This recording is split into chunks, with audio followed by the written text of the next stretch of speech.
പ്രധാനമന്ത്രി നരേന്ദ്രമോദിയുടെ road show തൃശൂരിൽ പുരോഗമിക്കുന്നു, ആരംഭിച്ചിരിക്കുന്നു. അല്പസമയത്തിനകം 1.5 കിലോമീറ്ററാണ് ഈ വേദിയിലേക്ക് ഉള്ളത്. തെക്കൻകാട് മൈതാനത്തെ വേദിയിലാണ് നാരി ശക്തി സദസ്സ്. അവിടെയാണ് പ്രധാനമന്ത്രി എത്താൻ പോകുന്നത്. നാരി ശക്തി സദസ്സിൽ 2 ലക്ഷത്തോളം BJP 2 ലക്ഷത്തോളം വനിതകളെ അണിനിരത്താൻ കഴിഞ്ഞു എന്നാണ് BJP അവകാശപ്പെടുന്നത്. അത് അത്രയും അല്ലെങ്കിൽ കൂടിയും ആയിരക്കണക്കിന് സ്ത്രീകളെ അവിടേക്ക് എത്തിക്കാൻ BJP കഴിഞ്ഞു എന്ന് നമുക്ക് പ്രഥമ ദൃശ്യങ്ങളിൽ നമുക്ക് കാണാൻ കഴിയുന്നു. അങ്ങനെ രാഷ്ട്രീയ വേദി സമ്പന്നമാക്കാൻ BJPക്ക് കഴിഞ്ഞിരിക്കുന്നു എന്നാണ് മനസ്സിലാക്കാൻ കഴിയുന്നത്. പ്രധാനപ്പെട്ട സാന്നിധ്യം ആ വേദിയിൽ ധന്യമാക്കിയിട്ടുണ്ട്. നടി ശോഭന, മിന്നുമണി, മറിയക്കുട്ടി, ബീന കണ്ണൻ, PT ഉഷ, അങ്ങനെ വിവിധ മേഖലകളിൽ വ്യക്തിത്വങ്ങളെ അണിനിരത്താൻ BJPക്ക് കഴിഞ്ഞിട്ടുണ്ട്. അങ്ങനെ സമ്പന്നമായ വേദിയിലേക്കാണ് പ്രധാനമന്ത്രി ഇപ്പോൾ എത്താൻ പോകുന്നത്. അവിടെ സ്ത്രീകൾക്ക് വേണ്ടുന്ന സുരക്ഷാ പദ്ധതികളുമായി ബന്ധപ്പെട്ട എന്തെങ്കിലും പരാമർശങ്ങൾ ഉണ്ടാകുമോ? തെരഞ്ഞെടുപ്പിന്റെ പടിവാതിൽക്കൽ നിൽക്കുമ്പോഴാണ് നരേന്ദ്രമോദി കേരളത്തിന്റെ മണ്ണിലേക്ക്, തൃശ്ശൂരിന്റെ മണ്ണിലേക്ക് എത്തുന്നത് എന്ന പ്രത്യേകതയുണ്ട്. BJP സംസ്ഥാന അധ്യക്ഷൻ K സുരേന്ദ്രൻ, സുരേഷ് ഗോപി, ഒപ്പം മഹിളാ മോർച്ച അധ്യക്ഷ തുടങ്ങി ആളുകളുമായിട്ടാണ് ഇപ്പോൾ റോഡ് ഷോ നടത്തുന്നത്. റോഡിന് ഇരുവശവും നിന്ന് പുഷ്പവൃഷ്ടി നടത്തുകയാണ് BJP പ്രവർത്തകർ ആവേശത്തോടെ. പ്രധാനമന്ത്രി നരേന്ദ്രമോദിയെ കാണാൻ വേണ്ടി പൗരാവലി ഇരു വശങ്ങളിലും തടിച്ചുകൂടിയിട്ടുണ്ട്. അങ്ങനെ കനത്ത സുരക്ഷാ വലയത്തിൽ SPG സുരക്ഷയിൽ പ്രധാനമന്ത്രി നീങ്ങിക്കൊണ്ടിരിക്കുന്നതിന്റെ തത്സമയ ദൃശ്യങ്ങളാണ് പ്രേക്ഷകർ കണ്ടുകൊണ്ടിരിക്കുന്നത്. പ്രദീപ് ജോസഫുണ്ട്. പ്രദീപ്, അത്യന്തം ആവേശത്തോടു കൂടിയാണോ BJP പ്രവർത്തകർ അഭിവാദ്യം ചെയ്യുന്നത് പ്രധാനമന്ത്രിയുടെ തിരിച്ചുള്ള അഭിവാദ്യം സ്വീകരിക്കലൊക്കെ എങ്ങനെയാണ്? തീർച്ചയായും ആവേശം അണപൊട്ടിയൊഴുകുന്ന നിമിഷങ്ങൾ എന്ന് തന്നെ പറയേണ്ടിയിരിക്കുന്നു. കാരണം പ്രധാനമന്ത്രിയെ സ്വാഗതം ചെയ്യുന്നതിന് വേണ്ടി, സ്വീകരിക്കുന്നതിന് വേണ്ടി ഏതാണ്ട് 12 മണി മുതൽ ആയിരക്കണക്കായ ആളുകൾ തൃശ്ശൂരിന്റെ വിവിധ പ്രദേശങ്ങളിൽ നിന്നും സംസ്ഥാനത്തിന്റെ വിവിധ ഭാഗങ്ങളിൽ നിന്നും ഉള്ളവർ ഇവിടേക്ക് എത്തിയതാണ്. അവരുടെയൊക്കെ ആവേശം അണപൊട്ടിയൊഴുകുന്ന ഒരു നിമിഷം എന്ന് തന്നെ പറയേണ്ടിയിരിക്കുന്നു. കടന്നു വരുന്ന വഴികളിൽ എല്ലാം പൂക്കൾ വിതറി പ്രധാനമന്ത്രിയുടെ കട്ടൗട്ടുകൾ പിടിച്ച്, ഒപ്പം BJP പതാക, അതേ പതാകയുടെ നിറമുള്ള ബലൂണുകൾ പറത്തി, അങ്ങനെയെല്ലാം ഏതെല്ലാം വിധത്തിൽ ഒരു VIPയെ സ്വീകരിക്കാമോ ആ എല്ലാ വിധത്തിലും പ്രധാനമന്ത്രിയെ ആദരിക്കുകയും സ്വീകരിക്കുകയും സ്വാഗതം ചെയ്യുകയും ചെയ്യുകയാണ് തൃശ്ശൂർ ഇപ്പോൾ നിൽക്കുന്നത്. ചൂടുകൊട്ടിയിറങ്ങുന്ന തെക്കേ ഗോപുരനടയ്ക്ക് മുന്നിലൂടെയാണ് പ്രധാനമന്ത്രി വന്നുകൊണ്ടിരിക്കുന്നത്. അല്പസമയത്തിനകം മണികണ്ഠനാലിൽ എത്തിച്ചേരും. തുടർന്ന് അവിടെ നിന്ന് ഏതാണ്ട് 3/4 കിലോമീറ്റർ ദൂരെയുള്ള വായ്ക്കനാലിൽ തേക്കിൻകട മൈതാനത്ത് അദ്ദേഹത്തിനുള്ള വേദി ഒരുങ്ങിക്കഴിഞ്ഞു. വേദിയിൽ സംസ്ഥാനത്തിന്റെ ഒരു പരിച്ഛേദം തന്നെ, പ്രത്യേകിച്ചും വനിതകളിൽ നിന്ന് തിരഞ്ഞെടുക്കപ്പെട്ട ആളുകൾ, അതായത് സമൂഹത്തിൽ വനിതകളുടെ വിവിധ പ്രതിനിധികളായുള്ള ആളുകളെ തിരഞ്ഞെടുത്ത് വേദിയിൽ അവതരിപ്പിക്കുന്നു. അവരിലും സംസ്ഥാനത്തിന്റെ വിവിധ ഭാഗത്തു നിന്നുള്ളവർ, സാംസ്കാരിക മേഖലകളിലുള്ളവർ, അങ്ങനെ സമൂഹത്തിന്റെ പരിച്ഛേദത്തെ അവതരിപ്പിച്ചുകൊണ്ടാണ് അനൗദ്യോഗികമെന്ന് പറയാവുന്ന BJPയുടെ സംസ്ഥാനത്തെ തെരഞ്ഞെടുപ്പ് പ്രചാരണ പ്രവർത്തനങ്ങളിലെ ഒരു ചടങ്ങിലേക്ക് പ്രധാനമന്ത്രി എത്തിക്കൊണ്ടിരിക്കുന്നത്. BJPയെ സംബന്ധിച്ചിടത്തോളം അവർക്ക് രാജ്യത്ത് ലഭിക്കാവുന്നതിൽ ഏറ്റവും മികച്ച നേതാവിനെ തന്നെ അനൗദ്യോഗികമായിട്ടാണ് എങ്കിൽ കൂടി തങ്ങളുടെ തെരഞ്ഞെടുപ്പ് പ്രചാരണ പ്രവർത്തനങ്ങൾക്ക് കൊണ്ടുവരുവാൻ തൃശ്ശൂരിൽ സാധിച്ചു എന്നുള്ളതാണ് ഏറ്റവും നേട്ടകരമായ അല്ലെങ്കിൽ വിജയകരമായ ഒരു കാര്യം എന്ന് പറയുന്നത്.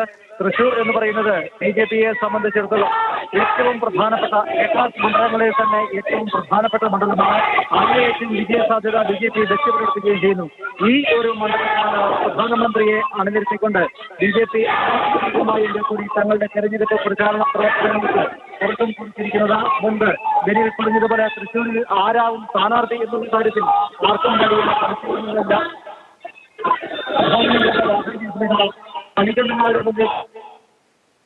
തീർച്ചയായും നമുക്ക് ദൃശ്യങ്ങൾ കാണാൻ കഴിയുന്നുണ്ട്. അത്യന്തം ആവേശത്തോടുകൂടി ഒരു തിരഞ്ഞെടുപ്പ് റാലി പോലെയാണ് ഇന്നത്തെ ദിവസത്തെ BJP മാറ്റുന്നത്. രാജ്യത്ത് തിരഞ്ഞെടുപ്പ് BJP ഔദ്യോഗികമായി പ്രഖ്യാപിച്ചില്ലെങ്കിൽ കൂടി കേരളത്തിൽ നിന്നും ഒരു തിരഞ്ഞെടുപ്പ് റാലിയുടെ തുടക്കം എന്ന വണ്ണം പ്രധാനമന്ത്രി ഒരു റാലിയിൽ പങ്കെടുക്കുന്നു എന്നതിൻ്റെ വിശേഷണം കൂടിയുണ്ട്. അങ്ങനെ കൂടുതൽ അവകാശപ്പെടലുകളിലേക്ക് എത്തിക്കാൻ കഴിയുന്ന വിധത്തിൽ ആളുകളെയും പ്രവർത്തകരെയും ഒക്കെ തന്നെ ഇറക്കാൻ BJPക്ക് കഴിഞ്ഞിരിക്കുന്നു. ഇരുവശങ്ങളിൽ നിന്ന് BJP പ്രവർത്തകരും പൗരാവലിയും ഒക്കെ തന്നെ അഭിവാദ്യം അർപ്പിക്കുന്നുണ്ട് പ്രധാനമന്ത്രിക്ക്. പ്രധാനമന്ത്രി 2 വശത്തും നോക്കി ആളുകളെ അഭിവാദ്യം ചെയ്തുകൊണ്ട് മുന്നോട്ട് നീങ്ങുകയാണ്. ആ വാഹനത്തിൽ ഉള്ളത് BJP സംസ്ഥാന അധ്യക്ഷൻ സുരേഷ് ഗോപിയും. സുരേഷ് ഗോപിയുടെ സാന്നിധ്യം കൊണ്ട് തൃശ്ശൂരിൽ മറ്റാരും പകരം വയ്ക്കാൻ ഇല്ല എന്ന് കൃത്യമായി തന്നെ സന്ദേശത്തിലൂടെ പ്രധാനമന്ത്രി അവതരിപ്പിക്കുന്നു സുരേഷ് ഗോപി എന്ന് വേണം മനസ്സിലാക്കാൻ. BJPയുടെ തെരഞ്ഞെടുപ്പ് പ്രഖ്യാപന രീതികൾ അത് ഇനിയും അതിന് ഒരുപാട് സമയമുണ്ട്. ദേശീയ നേതൃത്വമാണ് പ്രഖ്യാപിക്കേണ്ടത്. പക്ഷെ അതിനു മുൻപേ തന്നെ ഒരു സ്ഥാനാർത്ഥിയെ വാഹനത്തിൽ ഏറ്റിക്കൊണ്ട് റോഡ് ഷോയിലൂടെ നടക്കുന്നത് ഈ തെരഞ്ഞെടുപ്പിന്റെ ആദ്യ ഒരു നിമിഷമായി അത് മാറുകയാണ്. അങ്ങനെ പ്രധാനമന്ത്രി പങ്കെടുക്കുന്ന ഒരു തിരഞ്ഞെടുപ്പ് റാലി പോലെ ഈ ദിവസത്തെ BJPക്ക് മാറ്റാൻ കഴിഞ്ഞിരിക്കുന്നു. അങ്ങനെയാണ് പ്രവർത്തകരുടെ സാന്നിധ്യം എന്നാണ് ദൃശ്യങ്ങളിൽ നിന്ന് മനസ്സിലാക്കുന്നത്. ബലൂണുകളൊക്കെ തന്നെ ആകാശത്തേക്ക് പറത്തി പുഷ്പവൃഷ്ടി നടത്തിക്കൊണ്ടാണ് പ്രധാനമന്ത്രിയെ സ്വീകരിച്ചുകൊണ്ട് തൃശ്ശൂർ നഗരം മുന്നോട്ട് പോകുന്നത്. ഇനി തേക്കിൻകാട് മൈതാനിയിലേക്കാണ് പോകുന്നത്. പൂരാവേശം കണ്ട് എല്ലാ വർഷവും കണ്ടിട്ടുള്ള ആ പൗരാവലി പുരുഷാരം ഇപ്പോൾ തൃശ്ശൂരിൻ്റെ നഗര ഹൃദയങ്ങളിൽ സ്ഥാനം പിടിച്ചിരിക്കുന്നു. പ്രധാനമന്ത്രി അഭിവാദ്യം ചെയ്ത് അങ്ങനെ മുന്നോട്ട് പോയിക്കൊണ്ടിരിക്കുന്നു. ഇനി തേക്കിൻകാട് മൈതാനിയിലേക്കാണ്. തേക്കിൻകാട് മൈതാനിയിൽ വിപുലമായ സ്ത്രീ ശക്തി സദസ്സ്, നാരി ശക്തി സദസ്സിലേക്ക് പ്രധാനമന്ത്രി പോവുകയാണ്. അവിടെ സ്ത്രീകൾക്ക് മാത്രമാണ് ഇരിപ്പിടം ഉള്ളത്. മറ്റ് BJPയുടെ പ്രധാനപ്പെട്ട ആളുകളും ഒന്നോ രണ്ടോ പുരുഷന്മാർ മാത്രം പ്രധാനമന്ത്രിക്ക് ഒപ്പം കാണും. BJP സംസ്ഥാന അധ്യക്ഷനും സംസ്ഥാന നേതൃത്വത്തിൻ്റെ ചുമതലക്കാരും സുരേഷ് ഗോപിയും ഒഴികെ മറ്റാരും പുരുഷന്മാർ ആ വേദിയിൽ ഉണ്ടാകില്ല. ബാക്കി എല്ലാം സ്ത്രീകളാണ്. അത് വിവിധ മേഖലകളിൽ വ്യക്തിമുദ്ര പതിപ്പിച്ച 4-5 വ്യക്തിത്വങ്ങളെ അവതരിപ്പിക്കാനായിട്ടുണ്ട്. ശോഭന മുതൽ മറിയക്കുട്ടി വരെയുള്ള വിവിധ മേഖലകളിൽ ഉള്ള സാന്നിധ്യങ്ങൾ ശ്രദ്ധ നേടിയ ആളുകളെയൊക്കെ തന്നെ അവതരിപ്പിക്കാൻ BJPക്കായിട്ടുണ്ട്. അങ്ങനെ പ്രധാനമന്ത്രി തൃശ്ശൂരിൻ്റെ മണ്ണിലൂടെ ഇങ്ങനെ നീങ്ങിക്കൊണ്ടേയിരിക്കുന്നു. ഇരുവശത്തുമുള്ള ജനങ്ങളെ അഭിവാദ്യം ചെയ്തുകൊണ്ടാണ് പ്രധാനമന്ത്രി പോയിക്കൊണ്ടിരിക്കുന്നത്. പുഷ്പവൃഷ്ടിയാണ് വിവിധ ഇടങ്ങളിലായി പ്രധാനമന്ത്രിക്ക് മേൽ വീഴുന്നത്. പുഷ്പവൃഷ്ടി, ഒപ്പം അതീവ സുരക്ഷ, SPG സുരക്ഷ, വലിയ ജനവിഭാഗങ്ങൾ ഉള്ളതുകൊണ്ട് തന്നെ പോലീസ് നന്നേ പണിപ്പെടേണ്ടി വരുന്നു. കനത്ത സുരക്ഷ ഒരുക്കി. ഇപ്പോൾ മുദ്രാവാക്യം വിളികളാണ് പ്രേക്ഷകർ കേൾക്കുന്നത്.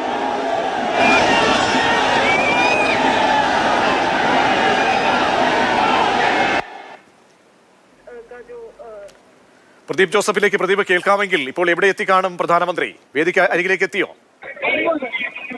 പ്രധാനമന്ത്രി അദ്ദേഹത്തിന്റെ റോഡ് ഷോ അവസാനിക്കുന്ന നായ്ക്കനാൽ പരിസരത്തേക്ക് എത്തിക്കൊണ്ടിരിക്കുന്നു. നിമിഷങ്ങൾക്കുള്ളിൽ അദ്ദേഹം അവിടെ എത്തിച്ചേരും.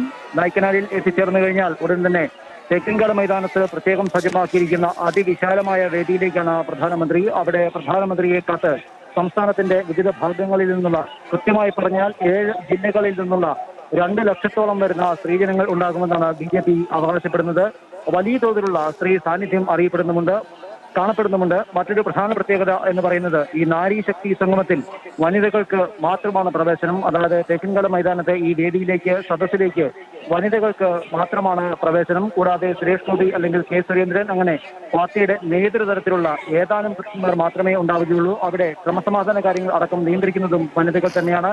പ്രധാനമന്ത്രിയുടെ പ്രസംഗത്തെയാണ് ഇനി ഏറ്റവും ആകാംക്ഷയോടുകൂടി നേരത്തെ എറണാകുളത്ത് യുവജനങ്ങളെ പങ്കെടുപ്പിച്ചുകൊണ്ടുള്ള യുവം പരിപാടിയിലും മറ്റും അദ്ദേഹം നടത്തിയ പ്രസംഗം ഏറെ ശ്രദ്ധേയമായിരുന്നു, ഏറെ ആവേശം വിതരുന്നുണ്ടായിരുന്നു. ഇത് തെരഞ്ഞെടുപ്പിന് മാസങ്ങൾ മാത്രം ബാക്കി നിൽക്കെ നടത്തുന്ന ഒരു വലിയ സമ്പർക്ക പരിപാടി എന്നുള്ള നിലയിൽ, അല്ലെങ്കിൽ തൃശ്ശൂരിലെ അതല്ലെങ്കിൽ കേരളത്തിലെ തെരഞ്ഞെടുപ്പ് പ്രചാരണ പ്രവർത്തനങ്ങൾക്ക് BJP തുടക്കം കുറിക്കുന്ന ഒരു പരിപാടി എന്ന നിലയിൽ തീർച്ചയായും അണികളെയും പ്രവർത്തകരെയും പാർട്ടി അനുഭാവികളെയും എല്ലാം ആവേശത്തിലാക്കുന്ന വാക്കുകൾ തന്നെ പ്രധാനമന്ത്രി ഇന്ന് പ്രതീക്ഷിക്കുന്നു. എന്തായിരുന്നാലും ഒരു സ്ഥാനാർത്ഥി ഒന്നും ഉണ്ടാവില്ല എന്നുള്ള കാര്യം ഉറപ്പാണ്. കാരണം BJP ഒരു സ്ഥാനാർത്ഥി പ്രഖ്യാപിക്കുന്നത് അതിൻ്റെതായ രീതിയാണ്. വലിയ ആരവത്തോടു കൂടിയാണ് തൃശ്ശൂരുകാർ നരേന്ദ്രമോദിയെ സ്വീകരിക്കുന്നത്. ആരവം 10 മടങ്ങാണ്.